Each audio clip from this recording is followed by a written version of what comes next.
köye doğru. Bu manastır. Yakınca belediyesi.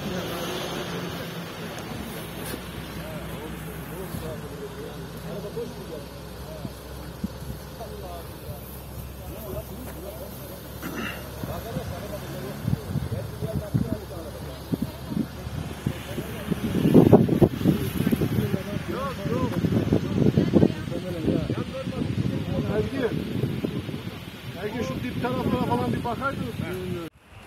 Biz kenar çıkın abiler, fotoğraf çekin ha.